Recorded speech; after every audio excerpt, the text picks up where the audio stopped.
তার জন্য কি মানুষের উপর আল্লাহর পক্ষ থেকে হজ আদায় করাটা কি ফরজ?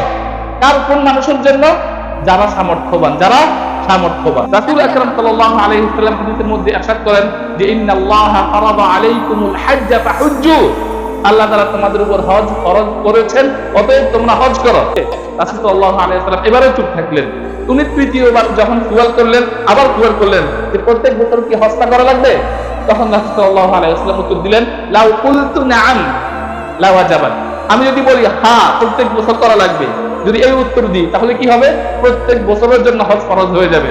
ওয়ালা মাসতাতা'তুম, কিন্তু তখন তোমরা আদায় করতে সক্ষম হইবে না। সবাই দুরূদ শরীফ পড়েন। আল্লাহুম্মা সাল্লি আলা মুহাম্মাদ ওয়া আলা আলি মুহাম্মাদ কামা সাল্লাইতা আলা ইব্রাহিম ওয়া আলা আলি ইব্রাহিম ইন্নাকা হামিদুম মাজিদ। اللهم بارك على محمد وعلى آل محمد كما باركت على إبراهيم وعلى آل إبراهيم إنك حميد مجيد। আমার সাথে পড়েন رب اشرح لي صدري ويسر لي أمري واحلل عقدة من لساني يفقهوا قولي رب يسر ولا تعسر وتمم علينا بالخير رب زدني علما لا علم لنا إلا ما علمتنا ইন্নাকা আনতাল আলিমুল হাকিম। সবাই একটু কাছাকাছি চলে আসুন। বিসমিল্লাহির রহমানির রহিম, আলহামদুলিল্লাহি ওয়া কাফা ওয়া সালামুন আলা ইবাদিহিল্লাযিনা ইসতাফা, আম্মা বা'দ, ফাআউযু বিল্লাহি মিনাশ শাইতানির রাজীম। বিসমিল্লাহির রহমানির রহিম, ওয়ালিল্লাহি আলান নাসি হিজ্জুল বাইতি মান ইসতাতা'a ইলাইহি সাবিলা, ওয়া ক্বালা আন-নাবিয়্যু সাল্লাল্লাহু আলাইহি ওয়া সাল্লাম মান হাজ্জা ফালাম ইয়ারফুথ ওয়া লাম ইয়াফসুক রাজা'a কায়াউমিন ওয়ালাদাতহু উম্মুহু আও কামা ক্বালা রাসূল সাল্লাল্লাহু আলাইহি ওয়াসাল্লাম। এই মাঝখানের খালি জায়গাগুলো একটু পূরণ করেন। আলহামদুলিল্লাহ সুম্মা আলহামদুলিল্লাহ, সমস্ত প্রশংসা আল্লাহ রাব্বুল ইজ্জতের, যিনি আমাদেরকে রমজানের মাস, আমরা এখানে আসতে পারিনি রমজানের কারণে, প্রায় দীর্ঘ 1.5 মাস পর আবার এখানে আপনাদের সাথে একত্রিত হয়েছি। আমরা কিছু দিনই কথাবার্তা মাতৃভাষায় শুনবো। আওকাফের পক্ষ থেকে এই ব্যবস্থাটা আমাদের জন্য করা হয়েছে যে আমরা যেন আমাদের ইসলাম, আমাদের দ্বীন, আমাদের কোরআন, আমাদের হাদিস, এটা যেন আমরা মাতৃভাষায় শুনতে পারি এবং বুঝতে পারি এবং সেই অনুযায়ী আমল করতে পারি। তো এই আমলের বা এই ব্যবস্থা করেছে এখানে আলোচনা করার, এজন্য আমরা সর্বপ্রথম আল্লাহ শুকরিয়া আদায় করি আলহামদুলিল্লাহ। এরপর আমরা আওকাফের জন্য এবং এই দেশের যারা দায়িত্বশীল আছে তাদের জন্য আমরা দোয়া করি যে আমাদের জন্য এই সুন্দর ব্যবস্থা করেছেন। তো আমাদের দায়িত্ব হবে যে আমরা সুন্দরভাবে আমরা এই আমলটাকে চালিয়ে নেওয়ার জন্য চেষ্টা করব। আমি এবং আপনারা সবাই মিলে সবার প্রচেষ্টা দিয়ে ইনশাআল্লাহ এই কাজটা ইনশাআল্লাহ সুন্দরভাবে হবে। তো আমরা যখন এলান করব, প্রত্যেক সোমবার দিন সাধারণত এখানে আসি, যখন এলান করব, এলান করার পর মানে আলোচনা শুরু হইতে হইতে দেখা যায় অনেকে চলে যায়, দেরি সুন্দর দেখা যায়। তো আমরা সুন্নত বিতিরের পর দেরি করব না। যারা আমরা আলোচনায় শুনতে আগ্রহী, বসতে আগ্রহী, আমরা মিম্বরের কাছাকাছি চলে আসছি যে আমরা রমজান মাসের রোজা শেষ করেছি আলহামদুলিল্লাহ। ইসলামের 5টা স্তম্ভ আমরা যারা ইমানদার, ইমান এনেছি, ইমান আনার পর আমার উপর সর্বপ্রথম যে দায়িত্বটা, যে হুকুম, সেটা হলো কি ভাই? নামাজ। নামাজের পরে কি ভাই? যাকাত। নামাজের পরে যাকাত। 3 নম্বরে কি? রোজা, রমজানের রোজা। 4 নম্বরে হজ। তো ঈমান সহ মোট 5টা স্তম্ভ। ঠিক আছে ভাই? সবচেয়ে গুরুত্বপূর্ণ স্তম্ভ হলো যেটা ছাড়া আর কোনো কিছুর গুরুত্ব নাই, সেটা হলো কি? ঈমান। আমি ঈমান বাদ দিয়ে যদি রোজা রাখি, নামাজ পড়ি, হজ করি, এটার কোনো গুরুত্ব নাই, কোনো দাম নাই। যেরকম শূন্যের কোনো কি নাই ভাই? দাম নাই। একের সাথে যদি শূন্য হয় তাহলে সেই মানে শূন্যের কি আছে? দাম আছে। তো প্রথমে আমাকে কি করতে হবে? ঈমান আনতে হবে। ঈমান আলহামদুলিল্লাহ আমরা বিশ্বাস করি যে আল্লাহ তাআলা এক, তার কোনো শরীক নাই। আশহাদু আল্লা ইলাহা ইল্লাল্লাহ ওয়া আশহাদু আন্না মুহাম্মাদান আবদুহু ওয়া রাসূলুহু, যে আমরা এই কথার সাক্ষী দিই, এই কথা মনে প্রাণে বিশ্বাস করি যে আল্লাহ ছাড়া কোনো মাবুদ নাই, আল্লাহ ছাড়া কোনো মাবুদ নাই। ইবাদতের একমাত্র প্রকৃত মুস্তাহিক কে? আল্লাহ, লা ইলাহা ইল্লাল্লাহ। এবং এই কথারও সাক্ষ্য আমরা দিই যে মুহাম্মদ সাল্লাল্লাহু আলাইহি ওয়াসাল্লাম আল্লাহর বান্দা এবং রাসূল, তারপরে আর কোন রাসূল কিয়ামত পর্যন্ত এই দুনিয়াতে আসবে না। আমরা এই কথার মনে প্রাণে বিশ্বাস করি, এই জন্য আমরা মুসলমান আলহামদুলিল্লাহ।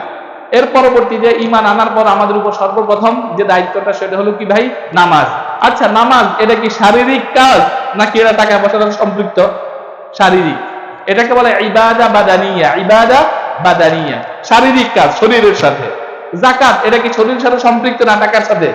টাকার সাথে। ঠিক আছে, তাহলে নামাজটা হলো শরীরের সাথে সম্পৃক্ত, আপনি মেহনত করতে হবে, শারীরিক মেহনত করতে হবে। আর যাকাত যেটা, সেটা শরীরের সাথে সম্পর্ক নাই, সেটা হলো টাকার সাথে। আপনার কাছে টাকা থাকবে নির্দিষ্ট পরিমাণে, তখন আপনার উপর কি যাকাত ফরজ হবে। ঠিক আছে ভাই? নামাজ দৈনিক কি ফরজ? নামাজ কি ভাই? দৈনিক 5 ওয়াক্ত আপনার উপর ফরজ, কিন্তু যাকাত দৈনিক না। কখন ভাই? বছরে একবার। বছরে একবার। 3 নম্বর যেটা হলো ঈমান আনার পর রোজা। রোজাটা কি শরীরের সাথে সম্পৃক্ত নাকি সম্পদের সাথে সম্পৃক্ত? শরীরের সাথে সম্পর্ক। রোজাটাও হলো কি? ইবাদা বাদানিয়া, শরীরের সাথে সম্পৃক্ত, এবং সেটা বছরে কয়বার ভাই? একবার। রমজান মাসের রোজা আমরা রাখি, সেটা ফরজ। ঠিক আছে। আর 4 নম্বর যেই বিধান ঈমান আনার পর, সেটা হলো কি ভাই? হজ। হজটা কি শরীরের শারীরিক মেহনতের সাথে সম্পৃক্ত না টাকার সাথে? দুটোর সাথে সম্পৃক্ত। আল হাজ্জু ইবাদা মুশতারাকা বাইনাল বাদান ওয়াল মাল। যে শরীরের সাথে সম্পৃক্ত, আপনাকে কি ফিট থাকতে হবে শারীরিকভাবে। আপনি দুর্বল হন, অসুস্থ হন, আপনার উপর হজ আদায় ফরজ হবে না। আপনি শারীরিকভাবে কি সক্ষম হতে হবে, সুস্থ থাকতে হবে। ঠিক আছে। আর আরেকটা হলো কি ভাই? টাকাও থাকতে হবে, দুটোটা। তাহলে হজ মানে এটা হলো শারীরিক এবং আর্থিক উভয়ই তার সাথে কি সম্পৃক্ত বিষয়। তো আমরা কার উপর হজ ফরজ ভাই? কার উপর হজ ফরজ? সর্বপ্রথম হলে হজ জিন্দেগিতে ভাই কি একবার ফরজ।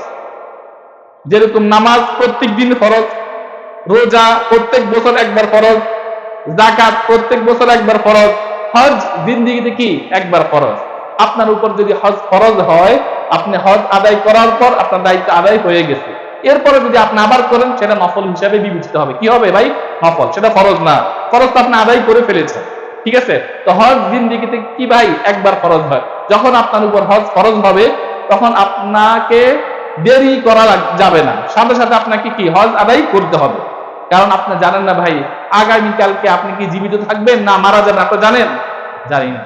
তো যখন আপনার উপর একটা দায়িত্ব আল্লাহর তরফ থেকে আবশ্যক হয়েছে, ফরজ হয়েছে, তখন আমার আপনার উপর কর্তব্য হল সেটাকে যত তাড়াতাড়ি সম্ভব আদায় করে ফেলা। আপনি যদি কারোর কাছ থেকে ঋণ নেন, তাহলে আপনার উপর দায়িত্ব কি ভাই? যত তাড়াতাড়ি সম্ভব সেটা দিয়ে ফেলা। আল্লাহ না করে যদি আপনার ইন্তিকাল হয়ে যায় আর আপনার সন্তানরা আপনার পক্ষ থেকে যদি না দেয়, তাহলে এটার জন্য কবর আপনাকে জিজ্ঞাসা করা হবে, এবং সেটা জিজ্ঞাসা করা হবে। যদি সন্তানরা সেটা আদায় না করে, তাহলে আপনার নেকি থেকে কি ওই যারা পাওনাদার কিয়ামতের দিন তারা আপনার নেকি নিয়ে যাবে। ঠিক আছে না ভাই? তো তদ্রূপ হজ যখন আমার উপর ফরজ হয়েছে, আমাকে অনতি বিলম্বে, লেট না করে আমাকে কি হজ আদায় করে ফেলতে হবে। ঠিক আছে ভাই? হজ কেন ফরজ? প্রথমত হলো আমরা জানি ইসলামের 5 স্তম্ভের একটা হলো কি হজ, এজন্য হজ ফরজ। দ্বিতীয়ত আল্লাহ তাআলা কোরআনে কারীমে ইরশাদ করেন, ওয়ালিল্লাহি আলান নাসি হিজ্জুল বাইত মান ইসতাতা ইলাইহি সাবিলা, যে আল্লাহর জন্য, আল্লাহর মানে মানুষের উপর ফরজ হজ আদায় করা হলো আল্লাহর জন্য কি মানুষের উপর আল্লাহর পক্ষ থেকে হজ আদায় করাটা কি ফরজ। কার? কোন মানুষের জন্য? যারা সামর্থ্যবান, যারা সামর্থ্যবান। ঠিক আছে ভাই? রাসূল আকরাম সাল্লাল্লাহু আলাইহি ওয়াসাল্লাম হাদিসের মধ্যে ইরশাদ করেন যে ইন্নাল্লাহা ফারাদা আলাইকুমুল হাজ্জা ফাহুজ্জু, আল্লাহ তাআলা তোমাদের উপর হজ ফরজ করেছেন, অতএব তোমরা হজ করো। তখন এক সাহাবী জিজ্ঞাসা করলেন, ইয়া রাসূলুল্লাহ আকুল্লা আমিন, এই হজ ফরজ এটা প্রত্যেক বছর আমাকে করা লাগবে? রাসূল সাল্লাল্লাহু আলাইহি ওয়াসাল্লাম এই প্রশ্ন শোনার পর চুপ থাকলেন, উত্তর দিলেন না। এই সাহাবী আবার জিজ্ঞাসা করলেন, ইয়া রাসূলুল্লাহ প্রত্যেক বছর কি আমাদেরকে হজ করা লাগবে? রাসূল সাল্লাল্লাহু আলাইহি ওয়াসাল্লাম এবারেও চুপ থাকলেন। উনি তৃতীয়বার যখন সুয়াল করলেন, আবার সুয়াল করলেন যে প্রত্যেক বছর কি হজটা করা লাগবে? তখন রাসূল সাল্লাল্লাহু আলাইহি ওয়াসাল্লাম উত্তর দিলেন, লাউ কুলতু নাআম লা ওয়াজাবাত, আমি যদি বলি হ্যাঁ প্রত্যেক বছর করা লাগবে, যদি এই উত্তর দিই, তাহলে কি হবে? প্রত্যেক বছরের জন্য হজ ফরজ হয়ে যাবে। ওয়ালা মাসতাতা'তুম, কিন্তু তখন তোমরা আদায় করতে সক্ষম হইবে না। যদি বলে ভাই রমজানের রোজা আপনার প্রত্যেক বছর 4 বার রাখা লাগবে, 4 মাস রোজা রাখা লাগবে, এটা ডিফিকাল্ট না? মুসা আলাইহিস সালামের উম্মতের উপর নামাজ ছিল কয় ওয়াক্ত? 50 ওয়াক্ত। যদি আমাদের উপর এটাও করে আমাদের জন্য ডিফিকাল্ট হইতো না ভাই? 5 ওয়াক্ত আমি পড়তে পারি না, আবার 50 ওয়াক্ত পড়বো কিভাবে? ঠিক আছে। তো হজ জিন্দেগিতে কয়বার ফরজ ভাই? একবার ফরজ। হজ ফরজ কি জন্য? আল্লাহ তাআলার বিধান। রাসূল সাল্লাল্লাহু আলাইহি ওয়াসাল্লাম আমাদেরকে বলেছেন যে হজ করতে হবে, অতএব আমরা হজ করব। হজের ফজিলত কি ভাই?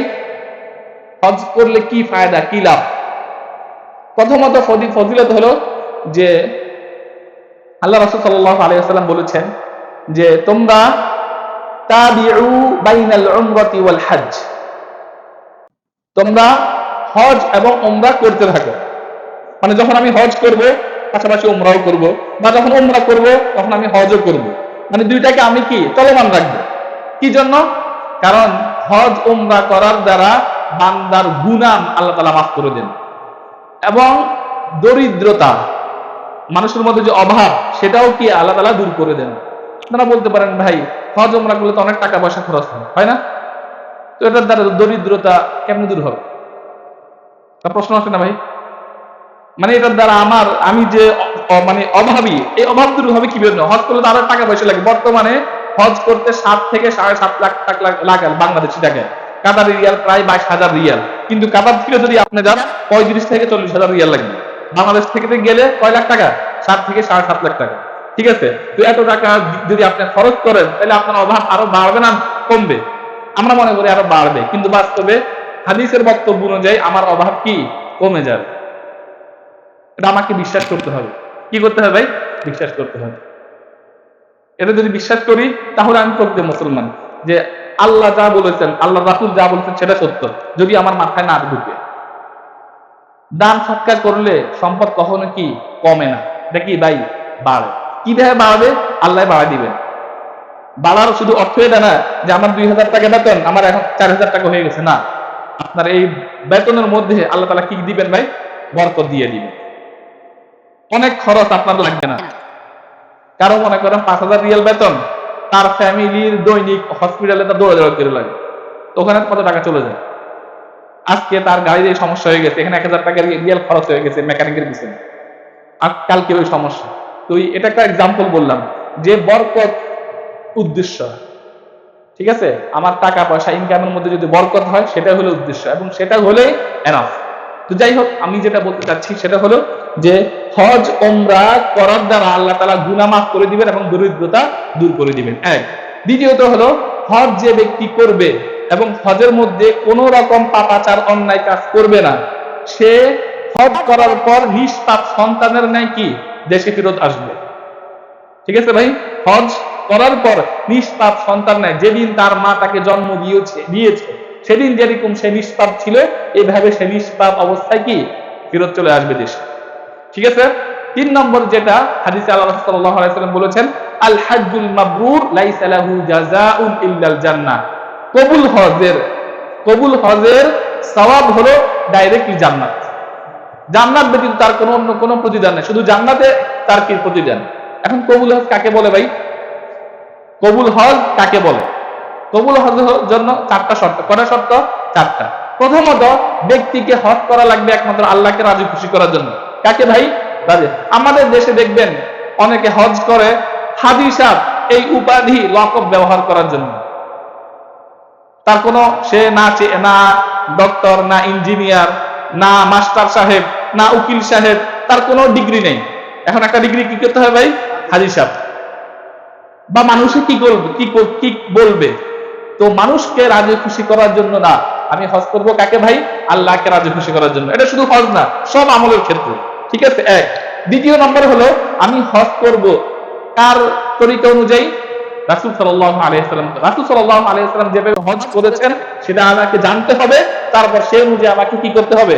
হজ করতে হবে। আমরা গত জুমায় আলোচনা করেছিলাম যে আমার যাবতীয় ইবাদত আল্লাহর রাসূলের সুন্নাত তরিকা অনুযায়ী হওয়া লাগবে। রাসূল সাল্লাল্লাহু আলাইহি ওয়াসাল্লাম যেভাবে নামাজ আদায় করেছেন আমাকেও সেভাবে কি করতে হবে? নামাজ আদায় করা লাগবে।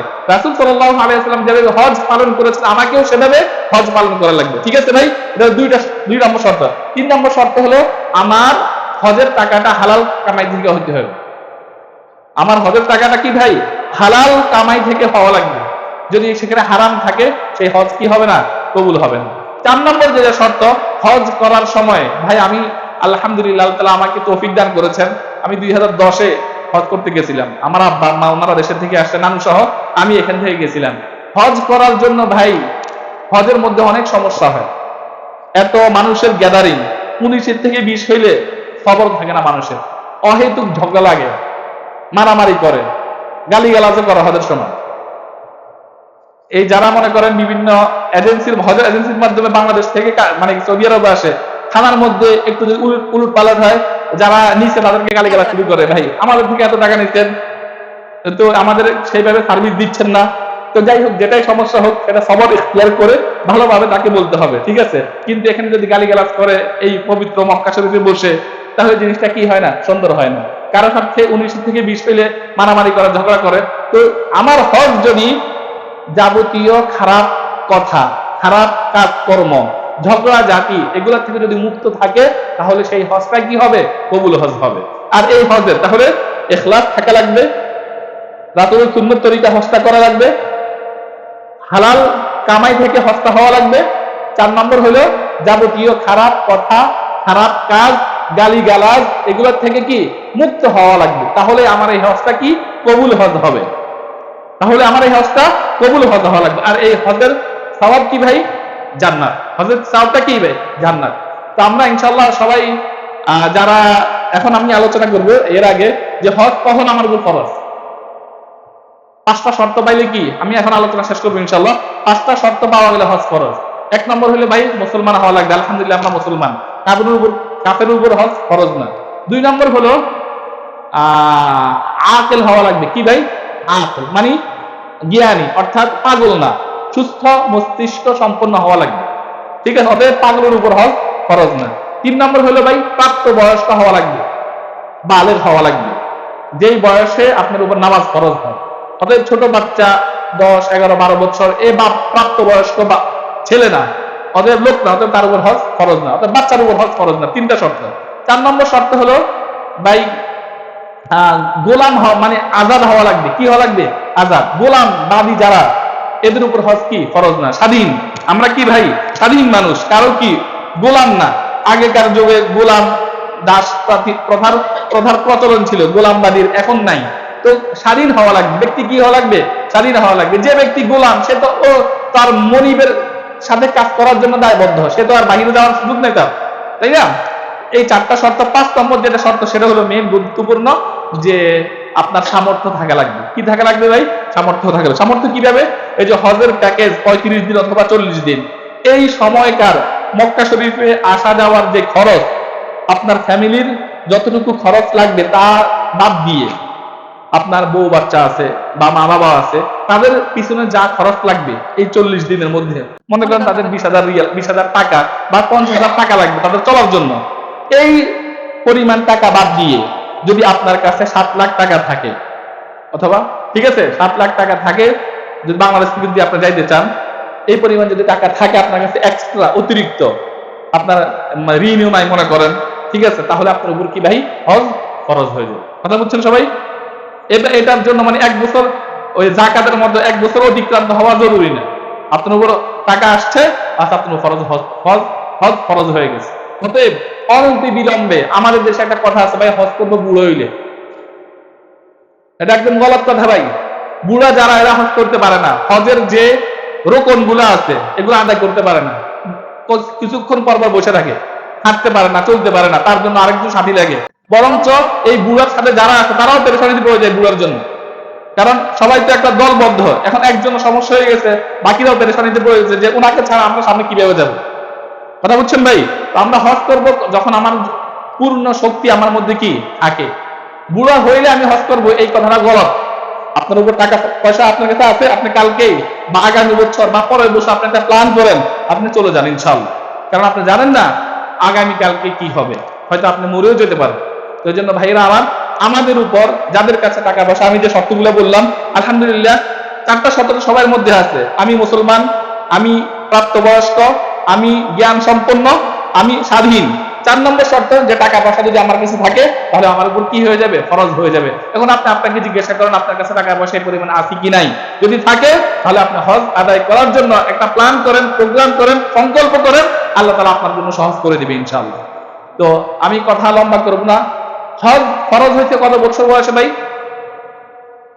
মানে আল্লাহ রাসূল সাল্লাল্লাহু আলাইহি ওয়াসাল্লাম বা ইসলামে হজের বিধান কখন আসছে? যেরকম রোজা ফরজ হয়েছে হিজরতের দ্বিতীয় বর্ষে, হজ ফরজ হয়েছে কত বছর বর্ষে ভাই? হিজরতের নবম বছরে। হিজরতের নবম বছর এটা বুঝেন ভাই আপনারা? আল্লাহ রাসূল সাল্লাল্লাহু আলাইহি ওয়াসাল্লাম মক্কায় ছিলেন কত বছর? 13 বছর। এরপরে মক্কা ছেড়ে মদিনায় চলে গেছে। তো যখন থেকে মদিনায় গেছেন যে বছর থেকে, তখন থেকে আরবি বছরের হিসাব শুরু হয়েছে। তখন থেকে আরবি বছরের হিসাব শুরু হয়েছে। এখন হিজরি কত বছর? 1445। তো হিজরতের যখন কি নবম বছর ছিল, নবম, আল্লাহ রাসূল হিজরত করার পর 9 নম্বর বছরে হজের বিধান কি নাজিল। ঠিক আছে ভাই? তো তখন এই হজের বিধান নাজিল হওয়ার পর রাসূল সাল্লাল্লাহু আলাইহি ওয়াসাল্লাম জিন্দেগিতে হজ একবার করেছেন। এটাকে কি বলে? বিদায় হজ বলে। এটা কি বলে ভাই? বিদায় হজ। একবার রাসূল সাল্লাল্লাহু আলাইহি ওয়াসাল্লাম হজ করেছেন। তো যাই হোক, আমরা কথা আর লম্বা করব না। সংক্ষেপ যেটা কথা বলতে চাচ্ছিলাম সেটা হলো হজ এটা একটা দৈহিক এবং আর্থিক ইবাদত। ঠিক আছে? এটা ফরজ হওয়ার জন্য আমি দৈহিকভাবে সুস্থ থাকা লাগবে এবং আর্থিকভাবে সচ্ছল হওয়া থাকা লাগবে। এটা যদি আমার কাছে পরিপূর্ণ থাকে তাহলে আমার উপর হজ ফরজ হয়ে গেছে।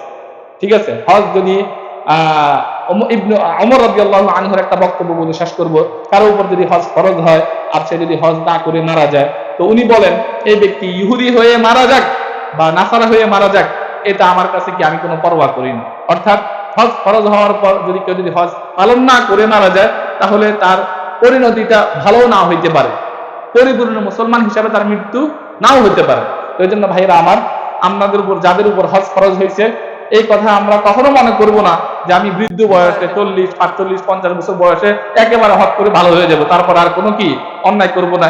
এটা এই মন মানসিকতা বা এই চিন্তা ভাবনা ভুল। আপনার উপর হজ ফরজ হয়েছে, আপনি এখন থেকে সংকল্প করেন যে আগামী বছর বা তার পরের বছর যখন ইনশাআল্লাহ সুযোগ সুবিধা করে প্ল্যান করেন, আল্লাহ তাআলা আপনার জন্য সহজ করে দিবেন। তো আল্লাহ তাআলা আমাকে এবং আমার সকল ভাইকে এই হজের বিধান বুঝে তার উপর আমল করার তৌফিক দান করুন।